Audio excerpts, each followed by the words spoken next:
मेरा बेटा है। क्या घटना हुई है इनके साथ? गोली मारी है इसमें। कब? आज दोपहर में मारी है। कहाँ पर? नदरई के पुल पर। 1.5 महीने पहले चला गया था लड़की लेके। बलराम की लड़की थी। आम पब्लिक चैनल पर मैं आफाक अहमद मंसूरी आपका स्वागत करता हूं।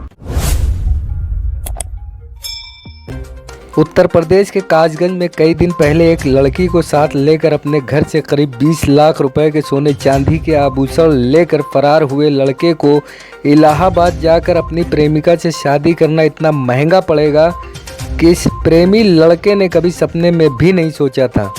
जहां इलाहाबाद शादी करने के लिए गए प्रेमी लड़के ने अपने घर से करीब 20 लाख के जेवरात लेकर रफू चक्कर होने के बाद 16 वर्षीय लड़के ने सभी जेवरात प्रेमिका लड़की के साथ शादी रचाए जाने की खुशियों के चलते गांव के ही युवक और उसके साथ ही वकील को सौंप दिए, जिसके बाद इन्हीं लाखों के जेवरात के लेन देन को लेकर गांव के उस भरोसेमंद युवक और वकील ने मिलकर लूटने का षड्यंत्र रच डाला।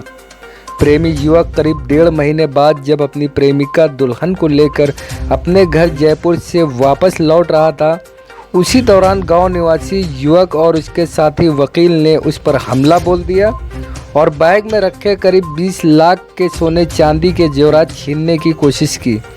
जब प्रेमी लड़के ने सोने चांदी के आभूषणों से भरे बैग को छीनने का विरोध किया तो उसको गोली मारने की सनसनीखेज वारदात को अंजाम दिया गया। वारदात को अंजाम देकर गांव निवासी लड़का और उसका वकील साथी 20 लाख रुपए के सोने चांदी के आभूषण से भरे बैग सहित लेकर मौके से फरार हो गए। तो वहीं प्रेमी युवक को गोली लगने की सूचना पर मौके पर पहुंचे परिजनों द्वारा आनन फानन में गोली लगने के बाद लहूलुहान हालत में जमीन पर पड़े गंभीर रूप से घायल बेटे को उपचार के लिए अलीगढ़ से जवाहरलाल नेहरू मेडिकल कॉलेज में भर्ती कराया गया। गोली लगने के बाद गंभीर रूप से घायल युवक को मेडिकल कॉलेज में डॉक्टरों द्वारा उपचार किया जा रहा है। क्या नाम है आपका? समीक्षा। क्या घटना हुई है? ये जिसके साथ घटना हुई है कौन है आपके? मेरा बेटा है। क्या घटना हुई है इनके साथ? गोली मारी है इसमें। कब? आज दोपहर में मारी है। कहाँ पर? नदरई के पुल पर।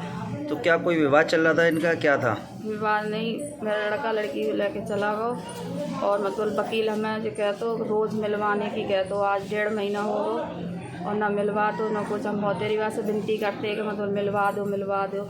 और एक लड़का को नाम भी पता पड़ गई तो उसे हमने पकड़वा दो, तो वो वकील बाकी चक्कर में और गुमराह कर रहा हो। पैसा आई चीज़ लेके गो, कम से कम 16-17 लाख का जेवर है। जिसकी पता चली थी उसका क्या नाम है? संजू। कौन है? कहाँ का निवासी है संजू? संजू बलराम का ही रहने वाला है, यादवन में असर। आपके बेटे का क्या नाम था? विशाल। विशाल। क्या उम्र होगी लगभग? 16 साल का है। 16 साल की। ये कहाँ के निवासी है विशाल? बलराम का। भैया आपका? मेरा नाम सचिन कुमार है साहब। क्या घटना हुई है आज? साहब ये 1.5 महीने पहले चला गया था लड़की लेके। बलराम की लड़की थी और ये संजय करके आया था। संजय सन ऑफ सुगर सिंह करके आया था। उसके बाद में ये हमने मालूम पड़ गई तो हमने संजय को बुखारा पूछताछ करी थी, मगर संजय ने हमें नहीं बताया था। फिर हम इलाहाबाद गए थे, हमारी भाभी भी साथ गई थी, तो मालूम पड़ा संजय सन ऑफ सुगर सिंह ही है। क्लियर दरवाजे से बात भी हुई, इंस्पेक्टर साहब से भी कहा था हमने। एक दिन पकड़ा भी था संजय को, उसको 5 दिन का उसने दे दिया। फिर हमारी वकील साहब से बात हुई थी इलाहाबाद में, उसे हमें गुमराह करता रहा। 15 तारीख के बोला था हमसे 15 तारीख को आ रहे हैं, आप आ जाओ। मुझे अकेला बुला रहा था, अकेले आ जाओ तुम। मैं अकेला गया नहीं, मैंने इंस्पेक्टर साहब से कहा था तो इंस्पेक्टर साहब ने नौकरी दी, अकेले मत जाओ तुम। फिर उसके बाद में हमसे बोला था 18 तारीख को आ रहे हैं तो आप चुपचाप 18 तारीख को तुम अकेले आना। मैंने अकेला क्या करूँगा मैं आके। तो आज ये घटना हो गई साहब। इसमें संजय सन ऑफ सुगर सिंह है और दूसरा वो वकील है। क्या पुलिस ने कोई कार्रवाई करी इस पर? क्या लोगों को, आरोपियों को पकड़ा नहीं, कोई नहीं पकड़ा अभी तक। मतलब एक दिन पकड़ा था, उसने 5 दिन का वादा किया था और आज 10-15 दिन हो गए। पुलिस का कोई वो नहीं। पुलिस ने उसके बाद से कोई कार्रवाई नहीं करी? पुलिस ने ढूंढ रही थी, हम भी ढूंढ रहे थे साथ में, पुलिस भी ढूंढ रही थी हमारे साथ में। अच्छा, किस जगह की घटना है आज ये नदरी घटना है साहब। तो लगभग कितनी गोली लगी होंगी? अब ये तो एक ही बताते हैं, अब ये तो कंफर्म नहीं है मुझे। अभी तो लेके आए हम। आप कहाँ के निवासी हैं? ये साहब बलराम है, कासगंज के पास। हमसे जुड़ने के लिए आम पब्लिक चैनल को सब्सक्राइब कीजिए।